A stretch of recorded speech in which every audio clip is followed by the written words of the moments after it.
citizen's voice. দেশ ও মানুষের সংবাদ। রিভার্স ইঞ্জিনিয়ারিংয়ে বিশ্বসেরা ইরান। ইরান বর্তমানে বিশ্বের অন্যতম শক্তিশালী দেশগুলোর মধ্যে একটি, আর এর মূল শক্তি ও সক্ষমতা অনেকটা নির্ভর করে তার বিশেষ কৌশল রিভার্স ইঞ্জিনিয়ারিংয়ের ওপর। এই কৌশলটি ইরানকে আধুনিক ও উন্নত প্রযুক্তি, অস্ত্র এবং সামরিক সরঞ্জাম তৈরি করতে সাহায্য করছে। রিভার্স ইঞ্জিনিয়ারিং হলো বিদ্যমান প্রযুক্তি বা অস্ত্রের বিশ্লেষণ ও পুনরায় তৈরি করার প্রক্রিয়া। ইরান এই কৌশলটির মাধ্যমে একদিকে যেমন তার নিজস্ব সামরিক শক্তি বৃদ্ধি করেছে, অন্যদিকে আন্তর্জাতিক নিরাপত্তা ব্যবস্থার জন্য একটি বড় চ্যালেঞ্জ হয়ে দাঁড়িয়েছে। ইরান ইসরায়েল সম্পর্ক বহু বছর ধরে টানাপোড়েনের মধ্যে রয়েছে। ইরান যখন মার্কিন যুক্তরাষ্ট্র ও পশ্চিমা দেশগুলোর প্রযুক্তি রিভার্স ইঞ্জিনিয়ারিং করে শক্তিশালী অস্ত্র তৈরি করছে, তখন তা ইসরায়েলের জন্য একটি গুরুতর হুমকি হয়ে দাঁড়াচ্ছে। ইরান যেমন তার অস্ত্রের প্রযুক্তি বিশ্লেষণ করে তার নিজে তৈরি করছে, তেমনি এই প্রযুক্তি তার শত্রুদের জন্য সমস্যার সৃষ্টি করছে। বিশেষত ইরান যদি স্টিঙ্গার বা জ্যাভেলিন ক্ষেপণাস্ত্র তৈরি করে, তাহলে তা ইসরায়েলের মার্কাভা ট্যাঙ্কের মতো শক্তিশালী অস্ত্রের বিরুদ্ধে আঘাত হানতে সক্ষম হবে। এর ফলে মধ্যপ্রাচ্যের সামরিক শক্তি ভারসাম্য কিছুটা বদল হচ্ছে। 1970 সালে ইরান মার্কিন যুক্তরাষ্ট্রের টিওডব্লিউ ট্যাঙ্ক বিধ্বংসী ক্ষেপণাস্ত্র রিভার্স ইঞ্জিনিয়ারিং করে তুফান ক্ষেপণাস্ত্র তৈরি করেছিল। এই অস্ত্র শুধু ইরানের সেনাবাহিনী শক্তিশালী করেনি, বরং হুতি এবং হিজবুল্লাহ গোষ্ঠীগুলোর হাতেও ছড়িয়ে পড়ে। এটি ছিল ইরানের জন্য রিভার্স ইঞ্জিনিয়ারিংয়ের প্রথম বড় সাফল্য।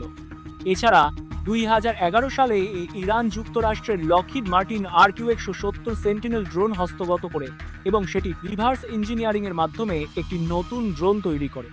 পরবর্তীতে এটি ইসরায়েলের আকাশসীমাও পাড়ি দিতে সক্ষম হয়েছিল এবং 2018 সালে গুলিতে ভূপাতিত হওয়ার আগে ইসরায়েলের নিরাপত্তা ব্যবস্থাকে চ্যালেঞ্জ করেছিল। রাশিয়া ও ইরানের মধ্যে সামরিক সহযোগিতা ক্রমাগত শক্তিশালী হচ্ছে। রাশিয়া থেকে Su-35 যুদ্ধবিমান ক্রয় করার মাধ্যমে ইরান তার বিমান বাহিনীর সক্ষমতা বাড়িয়ে ফেলেছে। এই যুদ্ধবিমান, আকাশ প্রতিরক্ষা ব্যবস্থা এবং অন্যান্য সামরিক প্রযুক্তি ইরানকে আধুনিক যুদ্ধ প্রযুক্তিতে আরও শক্তিশালী করেছে। পাশাপাশি রাশিয়া ইরানকে নানা ধরনের অস্ত্র সরবরাহ করে যাচ্ছে, যা মধ্যপ্রাচ্য অঞ্চলের নিরাপত্তা পরিস্থিতিতে একটি নতুন মাত্রায় নিয়ে এসেছে। এই অংশীদারিত্ব শুধু ইউক্রেন যুদ্ধে রাশিয়ার সমর্থন বাড়াতে সহায়তা করছে না, বরং বিশ্বব্যাপী নিরাপত্তার জন্য একটি বড় চ্যালেঞ্জ তৈরি করছে। ইরান বর্তমানে সুপারসনিক ও হাইপারসনিক ক্ষেপণাস্ত্র তৈরি করতে সক্ষম হয়েছে। এই ক্ষেপণাস্ত্রগুলি শব্দের চেয়ে অন্তত 5 গুণ দ্রুতগামী এবং জটিল গতিপথে লক্ষ্যবস্তুতে আঘাত হানতে সক্ষম, যা আধুনিক প্রতিরক্ষা ব্যবস্থার জন্য বড় চ্যালেঞ্জ সৃষ্টি করে। হাইপারসনিক ক্ষেপণাস্ত্র শব্দের গতি থেকেও বেশি ক্ষমতা সম্পূর্ণ। এসব ক্ষেপণাস্ত্রের সাহায্যে ইরান তার আঞ্চলিক প্রতিপক্ষদের জন্য একটি বিপজ্জনক শক্তি হয়ে উঠেছে। ইরান শুধু নতুন অস্ত্র তৈরি করছে না, বরং সে অস্ত্রগুলোর দুর্বলতাগুলোও বের করছে। রিভার্স ইঞ্জিনিয়ারিং এর মাধ্যমে তৈরি করা অস্ত্রের দুর্বলতা বিশ্লেষণ করে ইরান সেগুলোকে উন্নত করছে, যাতে শত্রুদের জন্য বড় ধরনের সমস্যা সৃষ্টি হয়।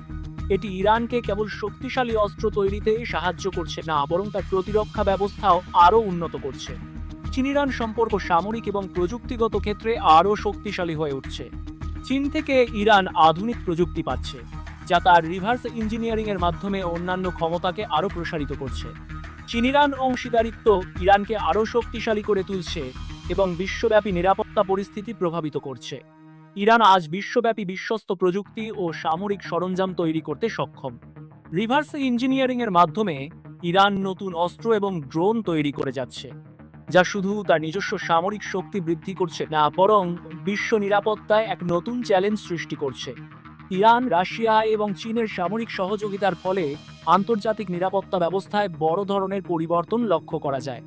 ইরান তার রিভার্স ইঞ্জিনিয়ারিং কৌশল অব্যাহত রেখেই বিশ্ব মানচিত্রে একটি শক্তিশালী শক্তি হিসেবে প্রতিষ্ঠিত হয়েছে। এই কৌশলটির মাধ্যমে ইরান সশস্ত্র বাহিনী, প্রযুক্তি এবং সামরিক সরঞ্জাম তৈরি করে পুরো বিশ্বে নিজেদের উপস্থিতি বাড়িয়েছে। এর ফলে মধ্যপ্রাচ্য ও বিশ্বব্যাপী নিরাপত্তার ক্ষেত্রে একটি নতুন চ্যালেঞ্জ তৈরি হয়েছে। ইরানের এই শক্তি বৃদ্ধির কারণে ভবিষ্যতে আন্তর্জাতিক নিরাপত্তা পরিস্থিতি আরও জটিল হতে পারে, যা বিশ্বব্যাপী যুদ্ধের সম্ভাবনা বৃদ্ধি করতে পারে। আর তাই বলা যায়, ইরান বর্তমান বিশ্বের সবচেয়ে সফল রিভার্স ইঞ্জিনিয়ারিং এর দেশ।